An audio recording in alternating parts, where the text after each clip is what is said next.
Okay, go ahead. All right. This is, we're going to watch Dr. Neal Barnard's program for reversing diabetes. He's an adjunct professor at Washington University in Washington, D.C.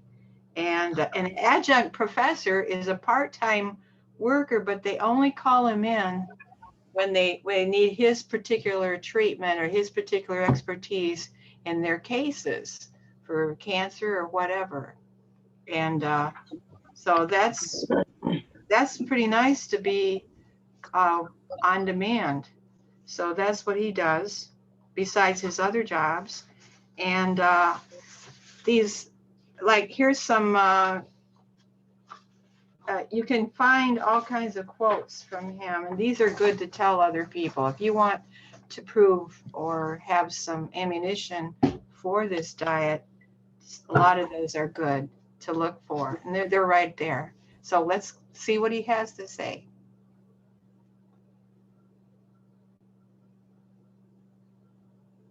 Oh, yeah, continue. Here. Hi, I'm Dr. Neal Barnard. During the coronavirus pandemic, we have learned that certain people are at particular risk if they acquire the infection. Those are people who are over 60 or people who have chronic conditions, one of which is diabetes. Now, diabetes was bad enough without the fact that it can make you especially vulnerable to the effects of this virus. Well, let's have a look at diabetes and see how we can tackle that condition so that we're healthier in the face of this virus, but also healthier in general. Now, if you talk to people about diabetes, they might say, well, isn't that the disease that you get from eating sugar? What they mean is that sugar and carbohydrates will increase blood sugar. And so people with diabetes often avoid sugar and starchy foods like bread and potatoes and rice.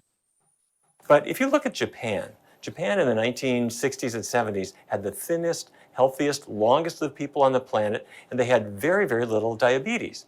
What were they eating? Well, they were eating rice. Rice was their main dietary staple. Yes, they might have the occasional bit of meat or fish or other foods, but those are really just small flavorings for the rice or noodles that were the mainstay of their diet. If you looked at diabetes prevalence in adults over the age of 40 in Japan, prior to 1980, diabetes was rare, 1 to 5% of the population. But what happened in Japan right around 1980? You guessed it. Burgers arrived. McDonald's and the other fast food chains came into Tokyo and Osaka. People were suddenly eating fried chicken and other unhealthy foods, and by 1990, the prevalence of diabetes was now 11 to 12%. Genetics didn't change during that interval. What changed was diet. Well, who does better? We've learned something from the Adventist Health Study too. You probably know that Seventh-day Adventists have been studied by researchers for a long period of time. They're put under the microscope because, frankly, Adventists are a researcher's dream. It's tens of thousands of people who are non-smoking for the most part, teetotalers, very health conscious, but some of them eat meat, some don't. People follow different kinds of diets, and that allows you to see their effects on health. So in the Adventist Health Study 2, following almost 61,000 people all over the age of 30, it turned out that non-vegetarians, I'm talking about typical meat eaters, had a diabetes prevalence of about 7.6%, better than the average person, but still fairly high. Then when we looked at semi-vegetarians, these were people who didn't eat meat every day, but maybe less than once a week. Their prevalence was 6.1%. Then pesco-vegetarians, what's that? Pesco fish, right. So you're not eating any meat except for fish. They were down to 4.8%, better, but better still, lacto-ovo-vegetarians, lacto for milk, ovo for eggs. So they're eating milk and eggs and not eating other animal products. They're down to 3.2%, but who does the best? Now, a vegan is not a person from the planet Vegas.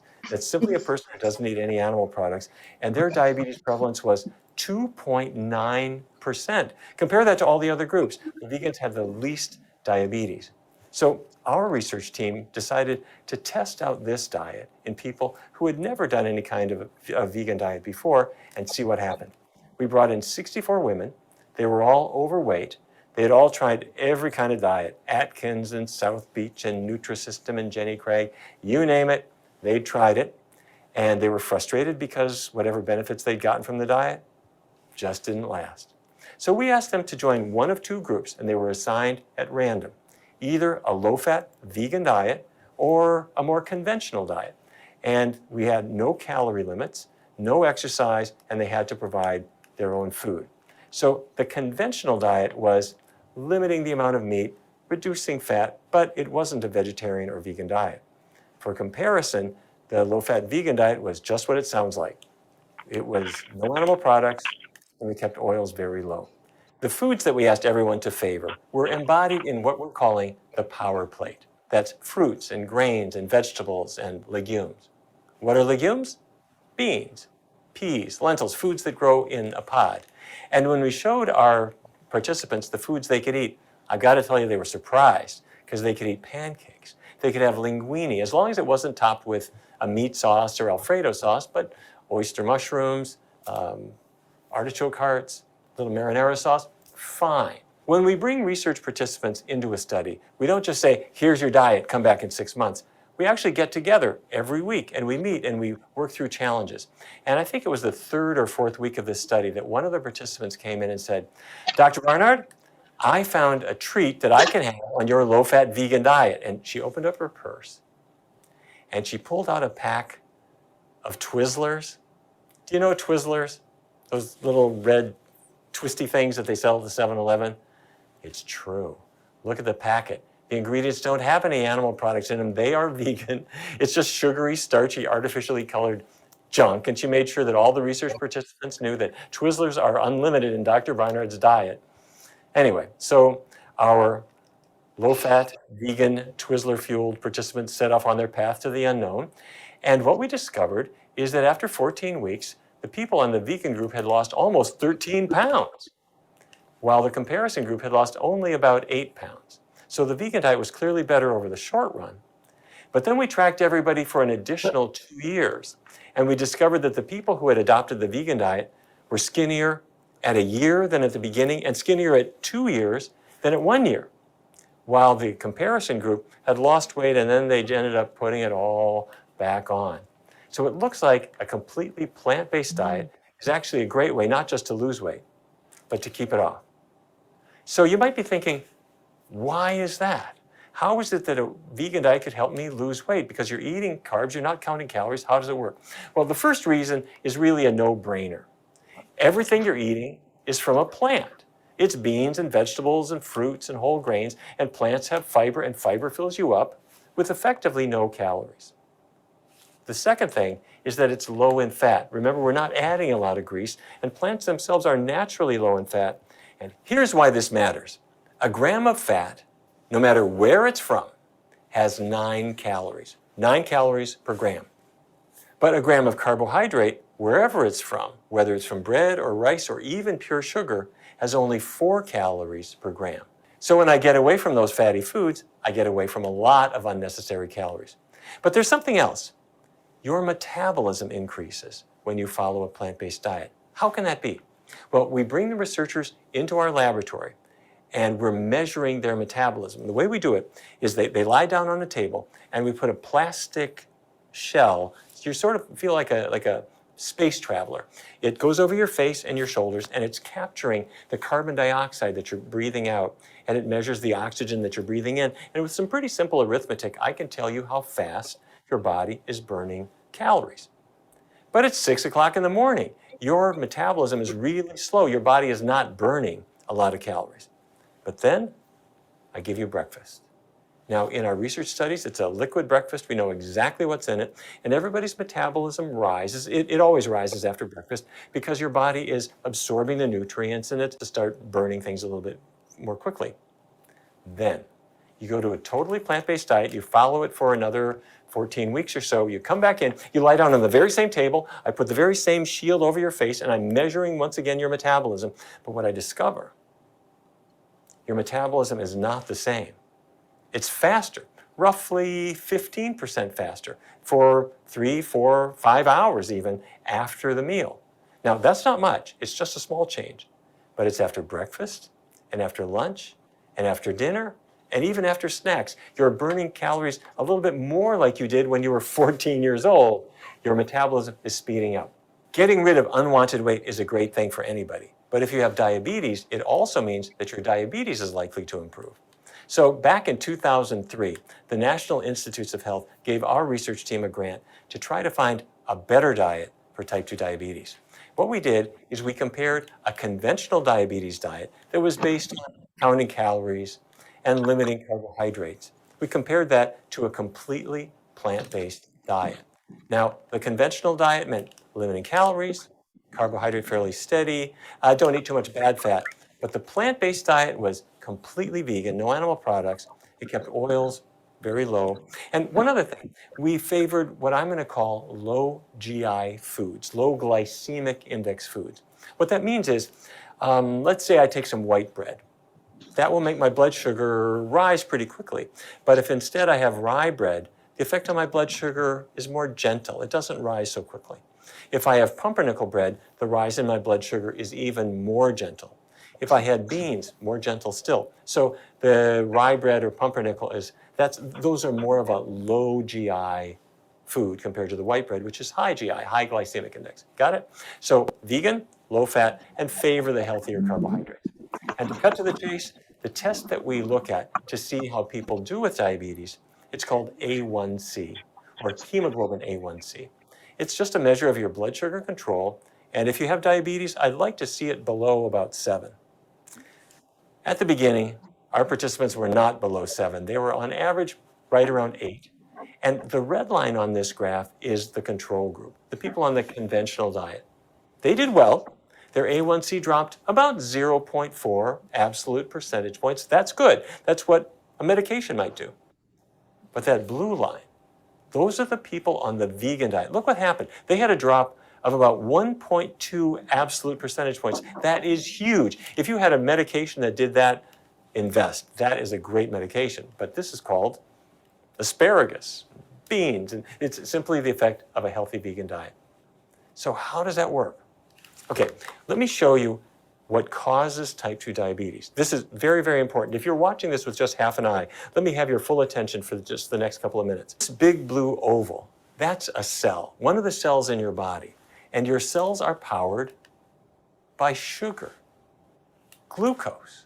Glucose is a natural sugar that goes through those funny little purple channels into the cell, and the glucose gives them fuel, it gives them energy. But your muscle cells, your liver cells, they can't get the glucose into the cell at all without a key, and the key is called insulin. Insulin is made in your pancreas. It's a hormone. It goes into your bloodstream, it arrives at the cell, and it acts just like a key. It opens up the cell to let the glucose inside. Specifically, when the insulin arrives you see those red receptors there? Once the key arrives into the receptor, just like a key in a lock, it's now opening up those purple channels, and there's the glucose coming right inside. If you've got type 2 diabetes, you've got glucose trying to get into the cell, you've got insulin trying to let it in, what's gone wrong? The problem is inside the cell. You see those yellow blobs? That's beef fat, chicken fat, pork fat, corn oil, olive oil, extra virgin olive oil, extra virgin olive oil. Maybe there's some 1040 motor oil in there. I'm not sure. That's unhealthy grease that's packing up the cell, and now the insulin key can't work because the cell is gummed up with fat. I'm speaking a little simply, but it's by analogy very much like if you arrived home and somebody had put chewing gum in your front door lock. There's nothing wrong with your key, but it's never going to open up that lock until we clean it out. Your cells aren't filled with chewing gum, they're filled with fat. Now, doctors hate words like fat. It's only got 3 letters. So we're going to call it intramyocellular lipid. Well, now that's a mouthful, isn't it? Intra means inside. Myo means muscle. Myocellular means a muscle cell. And lipid means fat. Intramyocellular lipid is fat inside your muscle cells that's making your insulin not work. And that causes a condition called insulin resistance. The muscle cell is not behaving. It can't respond to insulin. So what do? On a low-fat vegan diet, how much animal fat is there? None, right? And if I keep the oils low, what happens is the fat starts to drain out of that cell. It dissipates, it goes away, and now the insulin can start working again, like it did when you were younger. Researchers at Yale University did a fascinating study. They brought in 26 healthy volunteers, and they gave them a glucose tolerance test. Did you ever have that test? You drink 75 grams of a syrupy solution, and then we track your blood sugar over the next couple of hours. And some of the participants were what we call insulin sensitive, meaning when they drank this sugary solution, their blood sugar went up, but it quickly went right back down because the insulin was able to tuck the sugar into their cells. They're insulin sensitive. But there were others who were insulin resistant, meaning when they took in that sugary solution, the sugar was in their blood, but it couldn't get into the cells where it belongs because maybe something was gummed up inside their cells. They were insulin resistant. So let's look at their age. They're young people, 28 and 26 years of age in the two groups. And look, they were thin, 132 pounds, 141 pounds. And if you look at their hemoglobin A1Cs, this will not be on the test, but those are normal numbers. These people didn't have diabetes or prediabetes. They were healthy. However, then everybody went into a scanning device. The technique is called magnetic resonance spectroscopy. And now what we're doing is we're looking inside the cells of the body, and what we see is frightening. Here's the data. Every dot here is an individual. And if you look at the control subjects, in other words, those who were insulin sensitive, they had relatively low levels of intramyocellular lipid. They didn't have much fat in their cells. But look at the insulin-resistant participants. They had much more fat in their cells. And now we look at something else. Do you remember mitochondria from your high school biology? Those are the burners inside your cells. In the control subjects, their mitochondria, they were active, they were burning fuels as they should. And in the insulin-resistant participants, their mitochondrial activity was shut down. It was lower, meaning the cells were sluggish. They weren't doing what they're supposed to. So here's what is happening. These were young, healthy people. But fatty foods that they were eating were packing fat into their cells, making them insulin resistant. So even though they were young and they didn't have diabetes yet, if they were insulin resistant now, because of the fat building up in their cells, that predicts that they are going to have diabetes later on, maybe 15 years, 20 years down the road. It starts when you're young. So what's our prescription? No animal products, minimize the oils, favor the low GI foods. Now, I know what you might be thinking, that people imagine that on a plant-based diet, it's hard to know if there's protein in it. Well, it turns out that there's lots of protein in plant foods. Beans, grains, vegetables have more than enough protein, even for athletes. Calcium? Do you need milk for calcium? The answer is no. Cows actually don't make calcium. They get calcium that came from the earth into the roots of grass. And when they ate the grass, the calcium that had originally come out of the earth now ends up in their bodies, in their milk. And if you drink milk, you'll get some calcium, but you only absorb about 32% of it. Instead, have green leafy vegetables yourself. Hopefully not grass, but broccoli and collards and kale, great sources. Vitamin B12 is something that you should have. You need it for healthy nerves and healthy blood, and it's not made by animals or plants. It's really made by bacteria. And some people speculate that over the millennia in the past, the traces of bacteria on our soil or on our vegetables or maybe even on our fingers or in our mouths would create traces of B12. Well, that's certainly not the case today, if it ever was. Take a supplement. Go to the drugstore, the health food store, you'll see vitamin B12 pills there. Get the smallest one that they have and you'll be set. It's also in every multiple vitamin that you ever took. Now, there are a few special considerations that I want to mention. One is hypoglycemia, low blood sugar. I can hear what you're thinking. I've got diabetes. I've got high blood sugar. How could I ever have low blood sugar? Here's why. If you're using insulin or any of the sulfonylurea drugs, they are designed to bring your blood sugar down. But now you're switching your diet to a healthy, low-fat, completely vegan diet that also brings your blood sugar down. The combination can end up being too much for you. So let your doctor know that you're about to start a healthy diet, and your doctor can ratchet you back on the insulin or other medications that you may be taking when the time is right. Don't do this on your own. The second thing is hypotension. What's that? Low blood sugar. I can imagine what you're saying. Wait a minute, I've got high blood sugar. And you might even be taking medications for it. That's exactly the issue. When you're on a healthy plant-based diet, it's loaded with potassium, that's in vegetables, and that lowers your blood pressure a little bit. Also, when people go on a vegan diet, they tend to lose weight, and that lowers your blood pressure too. And so if you're still on all the same old medications, your blood pressure at some point can get kind of low. So you're sitting at a table, you stand up a little too fast, and you get woozy because your blood pressure is now low. Don't throw your medications away. Instead, just let your doctor know that you're changing your diet, and your doctor can ratchet you off your medications if and when the time is right. One more special consideration, and that's an anticoagulant medication that you might be using. It's called warfarin or Coumadin. And some doctors in the past would say, don't eat a lot of vegetables while you're on this medication because the vegetables have vitamin K that will counteract the effect of the anticoagulant. But of course, people want to have vegetables because vegetables are really healthy for them. Here's the answer. Eat lots of vegetables, but keep the amount fairly constant from day to day. If it doesn't vary a whole lot, then the doctor can find the right dose of your anticoagulant and things will be fine. And of course, nowadays, a lot of doctors are using more modern medications and they discover that there isn't any issue about their diet at all. So there you have it. We always want to get diabetes under better control, improve it, or even get rid of it if we can. And a low-fat, plant-based diet is the best way to get you there. Awesome. Well, Okay, that was quite a lot in a short amount of time. just a minute. I got to get this off of here. So what did you get out of the film when you were watching it? Or you might have wanted to know something that, I mean, I was trying to catch it. This is the second time I've seen it, and I don't remember some of those things he said before. So but now, wow.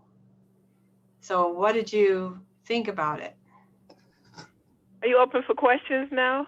Yes. Okay, and I'm sorry I'm not on the Zoom. I got a Zoom meeting at 7 o'clock, so I thought it'd be safe to be on the phone today. But when the breads were being mentioned about how they affect our blood sugar, I think, I didn't hear him mention sourdough bread. I'm just wondering, how does that affect our body? We're not the experts. I Sorry. think it's the flour. I think it might be the flour that has the biggest effect on us, the grain. Yeah, whether it's whole grain or not whole grain or. Well, he mentioned the rye and the rye and pumpernickel, I think. But I don't know. I'm just wondering. Is sourdough? I mean, if you don't have a whole lot of choices, and you pick rye or a pumpernickel, or would you pick sourdough as one of the better flours to have bread made of? Well, sourdough is not a flour. It's a yeast type of thing. It's the leaven that's in the bread that gets passed on from recipe to recipe. So that's a little different situation there. What he said, all right, how many people have been on the vegan diet already or have attempted it? What did you learn about flour? Well, No? it's not raw. It's not raw. No. Bread's not raw, so yeah. I've been using sprouted grain bread, mostly though. The bread that I use when I'm at home or that I choose when I go out, if it's available, is a sprouted grain type of bread. Yeah. Well, all right, Hallelujah Acres is another kind of diet that approximates the vegan diet. Pretty much the only difference between the vegan diet and that diet is that they allow fish oil. But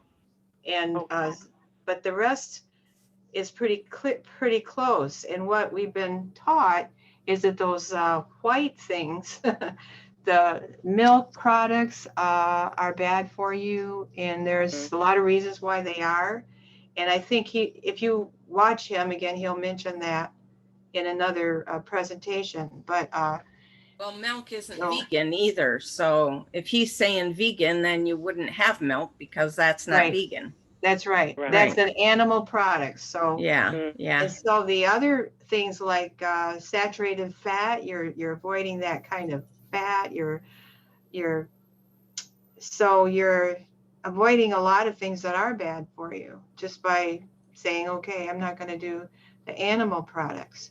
And eggs are an animal item, and I guess for cholesterol, 223 milligrams of cholesterol in an egg, and it's really bad for your heart. So the thing is, this diet, that's one of the worst things you can have regularly. This kind of that has like more cholesterol than maybe some other things. So, but it's not saying it isn't good for you. There's some things in there that are really good. That's why you're making your own diet up of what's best for you. Albumin is and some people need that, I think, from the egg. But And there's less than in the egg, so it kind of counteracts the cholesterol. So, yeah, but so if you're doing a vegan diet, it wouldn't even be a consideration. So, mhm. so Hadassah, as far as the sourdough, do you make Where are you? Are you still there? Hadassah? So Oh, you sour. talking to me? Yeah. No, this is Hania. Oh, Hania, Hania, I'm sorry. Hania. I'm Yeah. sorry. I knew I recognized the voice. It was the wrong person. Do you make sourdough, or you said you eat sprouted grain bread? When I'm at home, that's what I purchase and bring home, sprouted grain. Well, I purchase the Ezekiel bread. And Yeah. also, I like the bagels that Panera Bread has. They have what they call sprouted grain bagel flats. Okay. So I get that from time to time. And then I still will eat goat milk-based feta cheese. And so Yeah. yeah. We all make our choices, but I'm pretty sure sourdough is made with white flour. So, Mm. so So- that, So I are think you that would saying that- answer your question. Yeah. Are you saying that rye and pumpernickel, they're not made with white flour? It was made with rye Well, or Right. pumpernickel. rye, I think, Yeah, has gluten. they're It's just not. lower in gluten. Rye bread is made with rye, At least and it's pumpernickel lower bread than- is made with pumpernickel. It doesn't Yeah. have as much gluten. Yeah, in it. it doesn't have as much gluten in it. So Okay. anyway, so if that helps answer your question, yeah. Yeah, because when I go somewhere and they ask what kind of toast I want, whole wheat is definitely not going to be it. And I usually get rye, but I chose the sourdough the last time I remember now. Oh, yeah. But- there Well, I are mean, some- you know, every once in a while, it's not going to be a big deal. So, Yeah. Well, I Yeah. have to say about this book, he believes that eating a lot of cooked vegetable food. And now Hallelujah Acres is opposite. They're saying as much raw as you can because the vitamins and minerals disappear when you heat up the food. And so that's why bread is kind of a problem, you know, because it kills the vitamins and minerals that are in the grain. Even if I'm going to sign off because I got multiple tasks going on, but I thought I'd Okay. try to get there at least today. But okay. I'm Thanks, gotta do Ania. some- Okay, Okay. so thank you. Bye-bye. So what he's saying that, okay, if somebody like this is as healthy as this with just changing whether it's animal or plant, isn't that something to look at? Yeah. And it gives you another reason to try to do a plant-based diet. And And there's so many books out there. I mean, she's got the one here's one by Joel Furman, Eat for Health is a recipe book. There's one by Forks Over Knives. That's a recipe book. There's a Hallelujah Acres recipe book. So, you know, you can mix and match all those different recipe books and find things that you really like. There's the healthyinehealthyout.com website where you go get crickets recipes too. healthy in, healthy out. And yeah, just look up there's more and more people coming on with recipes and things. Yeah. And Hallelujah Acres themselves have about 1,700 recipes available online. And they won't be things that you can cook. They will be raw for vegetables and fruits and things. It'll be a raw type of thing. Of course, they don't recommend eating meat raw because that's an animal item, and they're looking for the most nutrition that they can find. Cricket gave us a wonderful presentation on the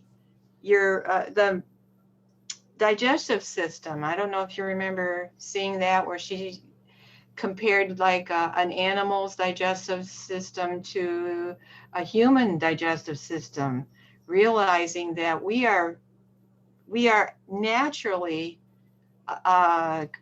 created to do the best on a vegetable diet and fruit diet, Adam and Eve type diet, and what people usually did a long time ago. And Is that available to be seen again, Cricket? Was that recorded? It was a presentation I did live Oh, at one of the meals, but that might be something we can do down the road at one of these meetings. Yeah, Yeah. that's a good idea. we should remind ourselves and realize that we're really helping ourselves. And that's what Dr. Barnard said, where if you want to have the most healthy life, that was his question to people was, what would you eat to be the healthiest by what you eat, you know? And it is and he does prove with his research of what we eat is important and does make a big difference. But Anybody somebody else have any wants, questions? Jean, what was his full name? Neal Barnard. So you would spell it Neal and then Barnard. Looks like Thank you. Barnard. Yeah, And tons of usually videos on YouTube. Yeah. This is Maya Martha attempting to speak. Yeah. I want her to speak. I miss her. I'm waiting to see what she's going to say. Well, and it's with regards to the sourdough bread. Yeah. And the issue is really the fact that it's the gluten in the wheat bread that's problematic. Mm-hmm. So anything you don't have gluten in, then you can eat that type of bread if you insist on eating bread. But it's suggested that most of the people who are promoting a change in our diet and eating the carbs rather than the fat, you know, it seems that the fat is really the issue instead of the carbs. However, we have to be careful of those carbs because we can overdo the carbs, because the problem is the sugar, and even everything has to turn to sugar for the body to handle it. So the more carbohydrates you use, the more sugar is going to be entering your system. So we need to bear that in mind. We need to really eat more vegetables, and we even need to limit the amount of fruit that we eat. Just like it's suggested that women eat 2 to 3 fruits, and a man can eat up to 5 fruits a day. And we shouldn't go for the sweet fruits. We should go for the fruits that are not sweet, like the apple with the pectin in it.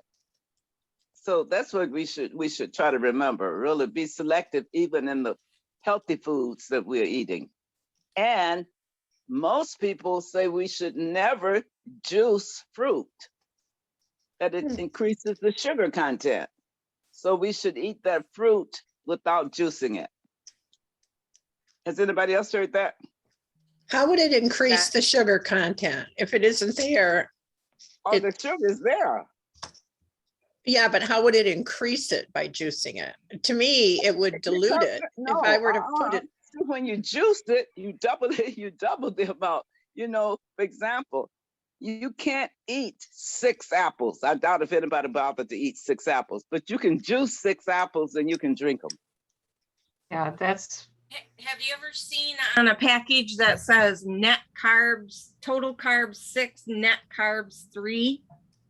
The way they get to that is by subtracting the amount of fiber in there, and that's the net carbs. So if you eat the fiber along with the fruit, then that decreases the net carbs for you. So that's why, Barb. Okay. Okay. Yeah, can I ask the a fiber. couple questions, and these are naive questions, but how often mentioned pectin, and then I've heard of gluten, but can someone tell me a simple definition of what gluten is? And It's what the is thing pectin? that makes stuff stick together, makes the bread stick together. Okay, That's the simplest explanation Okay. of gluten. Yeah. okay, and that's bad for you. That's not a healthy thing to have. isn't that, well, gluten is similar to glucose, so it has something in common. Is that I don't a know about sugar? that, but I The don't know sugar about from that. the grain, Okay, but it's not called glucose, gluten. okay. I And don't what's know that pectin? there's probably more to it than that. I'm just Mhm. thinking. So- I understand that if you get wheat grains and you sprout them, then you get rid of the gluten. But it's in the grain, the wheat grain seems to have the gluten. Unsprouted. When you sprout things, you really change the nature of that particular item that you're sprouting. And this is why sprouts are so important to us. And this is why we really should strive to do more sprouting. It increases the nutritional value. Sometimes some people say 300 to 600%. Well, it And activates the life force, which is important. Yes. Mhm. So What I it is what I carbs. heard was Yeah. that It's high in The- carbs. the wheat berries have gluten, but when you grow the wheatgrass as a blade, the blade does Your not body have. probably converts That's it to right. a sugar. Okay. Right, Yeah. it's different. It's chlorophyll. Yeah, but just sprouted, it still has gluten. The plant does not. And I But think this- part of the problem with a lot of the grain, like pastas and carbs, are the plants have been, all these GMOs and all this stuff have changed the consistency. And that's why so many people have these gluten intolerances. But if they probably went back to eating the way people used to eat and making their own grain and milling it and whatever, I don't do all that, but I think some of that could be caused by that. At least that's what I've heard too. Yeah. Well, when they mill the flour, they do, it sometimes turns at a very high speed, and that's a lot of heat. Right. Different.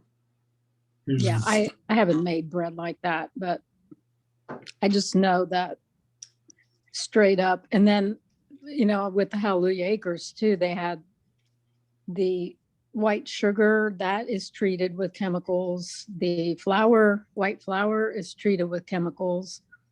So if you're eating pasta that comes from a store made with white flour, or you're putting white sugar in tomato sauce or whatever, I mean, you're getting a lot of chemicals and the body's just going to react. Right. I've been really happy with these plant-based pastas that have come out. I'm not a big pasta eater, but I was happy to see those so that I could eat some of my dishes again that I wasn't eating before.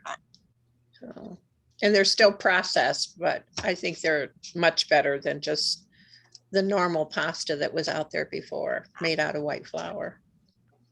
Yeah. So what, go ahead. Our Trader Joe's has artichoke pasta, And it is literally just artichoke, looks like linguine in a box. It's like another way to eat without eating any kind of carbs or anything. So pretty cool. Very cool. Okay, so does anyone else have any other questions about the video or the diet or that kind of thing? Question. Another Yeah, question. sure. I was shopping today, and I'm trying to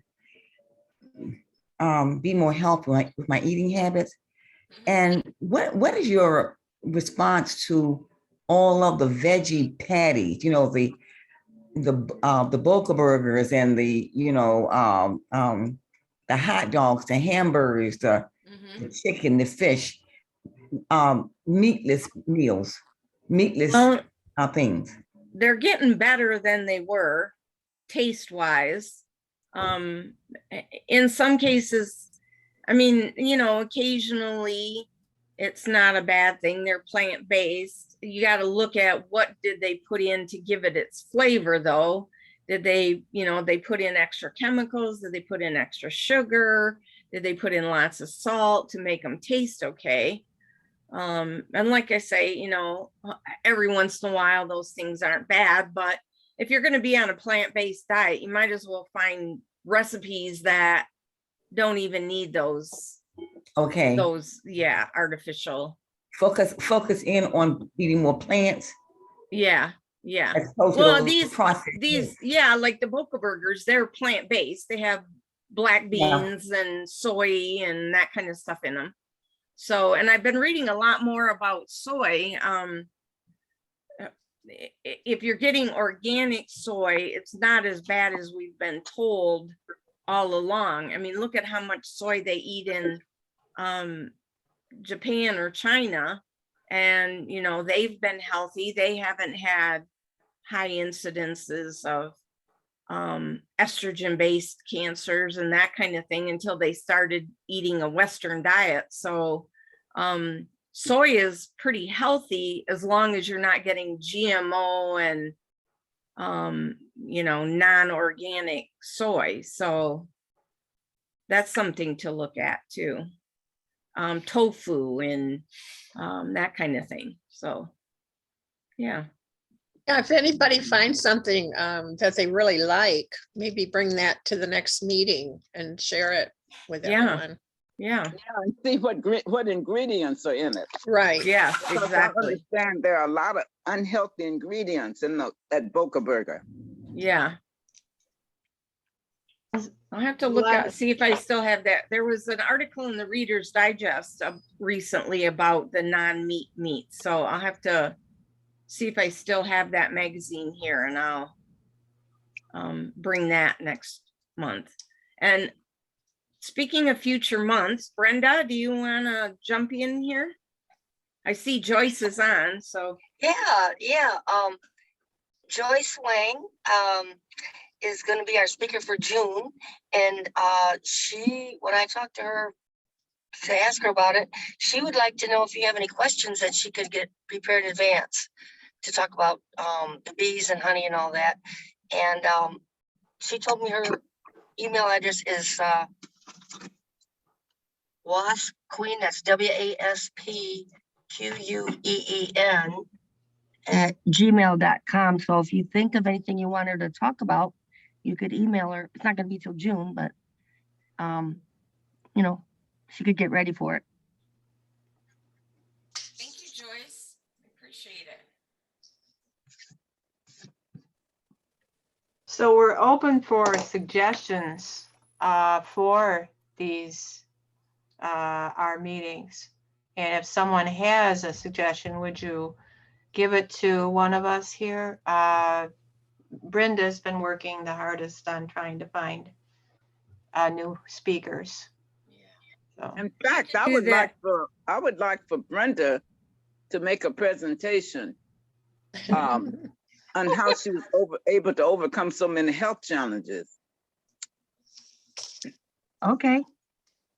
That's a little different angle, isn't it, than what that gives you something to focus on. It's a little bit different.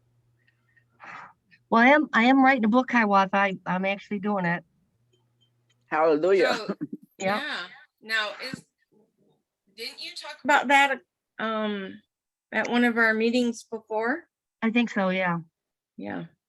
Because I mean, diet's important, but I think, well, the way I recovered it was really a spiritual issue. Yeah, I mean, diet's important, but I think the spiritual part is like number one. yeah, thank you. It was for me. I mean, diet's great, everything's great, exercise. Hello? You know, it's also that I'm just on the Zoom call, but I'm done. It's already over. Pardon? Go ahead. This I'm is muted. Maxine. Again, I know a lot of this information. I know what to do, but I need someone to help me be more focused, more determined. I need someone to help me really support my why am I doing these things. Yeah. You Okay, understand? well, I Can need I someone- say something to that? I know Yeah. a lady who would do it. She'll do it, but you know, there's a fee involved. Okay, Jean. There's a couple things is that even Neal Barnard has a 21-day program that you can sign up for with like daily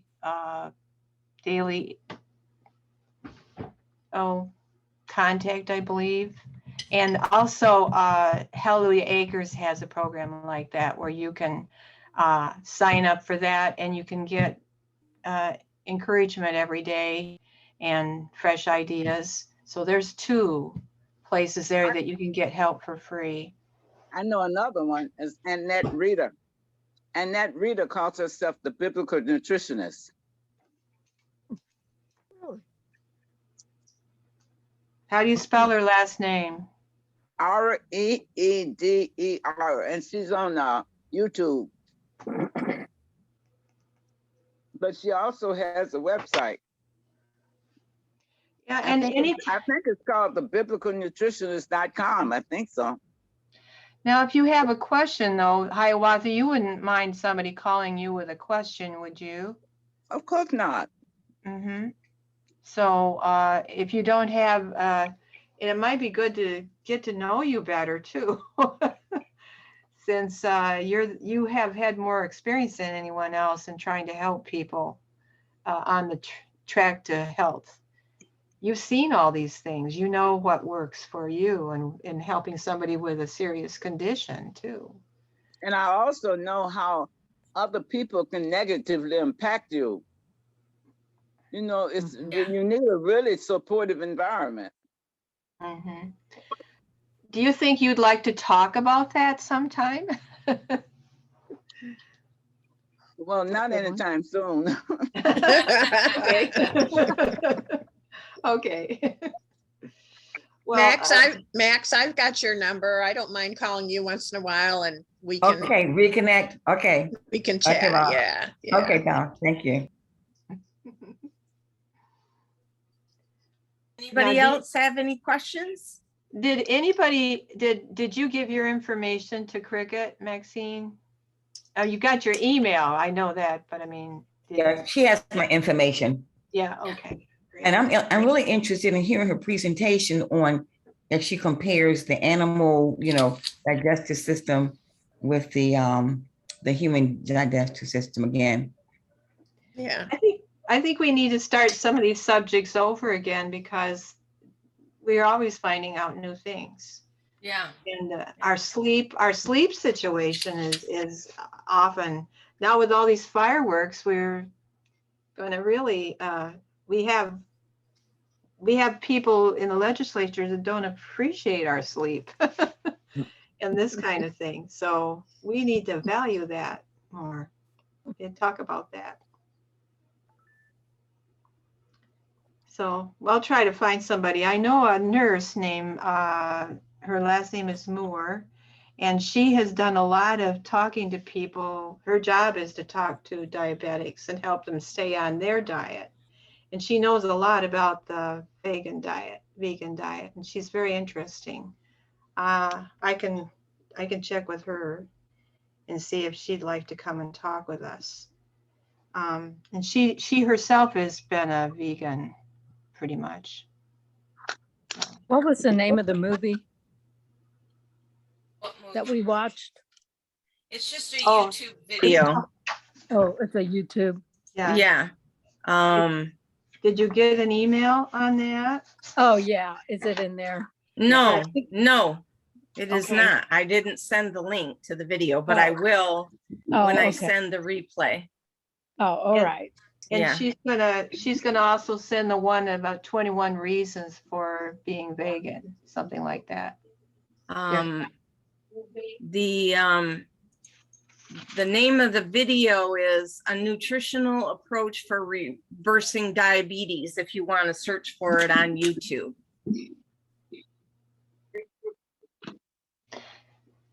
I believe Dr. Barnard also has like a running, it's where people can call in, and I've seen it right on, and it's under his name. And the thing about that one is he likes to talk pretty fast sometimes, and I had a little trouble with the ends of his sentences on that one because it was live, because he tries to get as much information in as he can in the time. But maybe you guys are good at picking that up. Well, what's good about his approach to diabetes, which I think in the past, people used to think it was sugar, and he has that good visual about how the fat covers the insulin receptors. And Somebody's that's got what's a good about TV or something speaking in the background. If you could mute yourself, that'd be appreciated. Hi, Cricket. Can I say something? Hi, Joyce. Yeah. Hi, Joyce. Yeah. Hi. Yeah, I like his video. It's really eye-opening. I want to add two things. One is that honey. They said that honey can help with the diabetes. Do not eat it a lot, but it really give you the energy, but will not increase the blood sugar. Another thing is that the Jerusalem artichoke. Last time Jean came over to see my garden, I have the Jerusalem artichoke.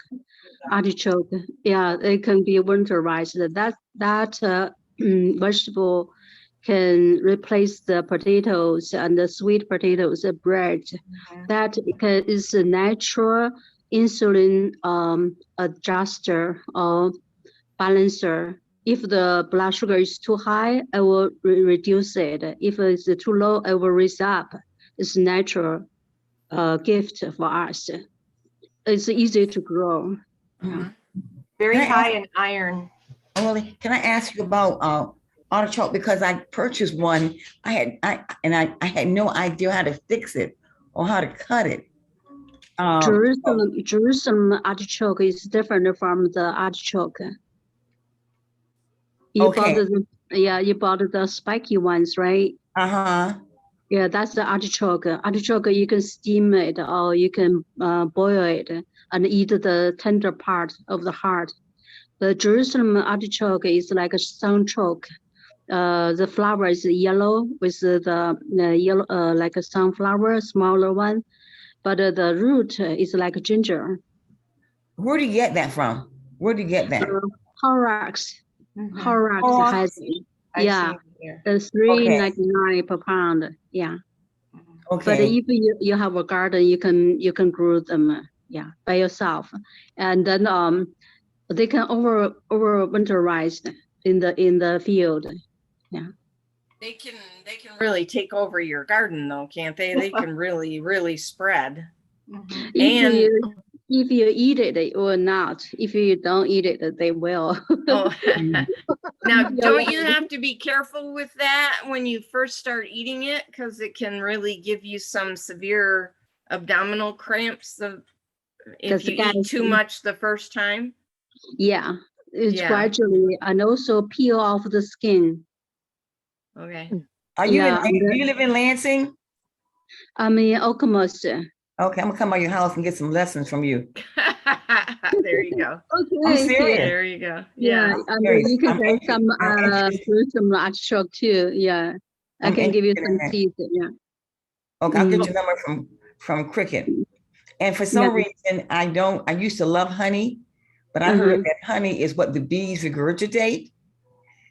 So I stopped eating honey. I don't eat mushrooms. I heard the mushrooms are a fungus. But what Well, about- and ahead.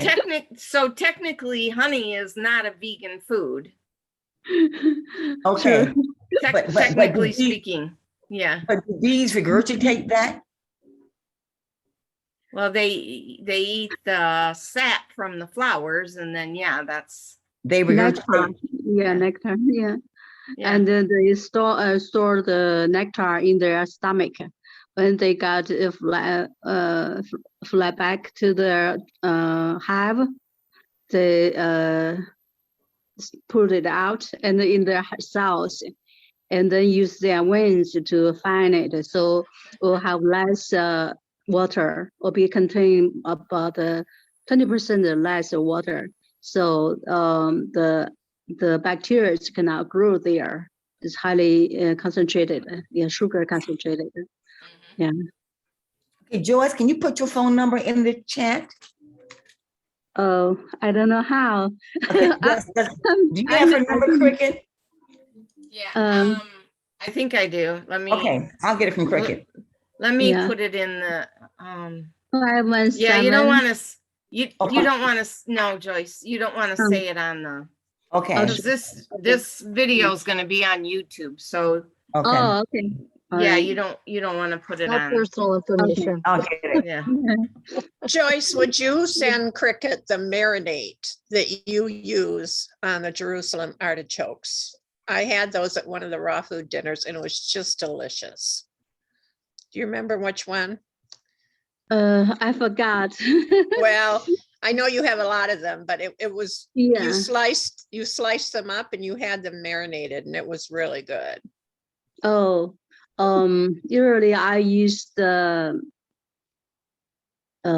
sesame seed oil and the soy sauce and vinegar, or sometimes use lemon instead of vinegar. That's the main thing. And then sometimes I add a little bit of salt. Yeah. Thank you. I use very simple ones. Yeah, you're welcome. Yeah. And Maxine, as far as honey goes, there's so many good benefits to it that it'll overcome your anxiousness around it. Okay. And I use honey, her honey. I used Joyce's honey for my dry eye, just a drop in the corner of your eyes. Wow. Have tears. Mhm. Okay. I have your number, Joyce. Okay. Yeah. Okay, well, it's good to see everybody. Gosh, I gotta go. Yeah. That's it. Take care, everyone. Next Okay. time. Me too. Thank Bye-bye. you. Bye-bye.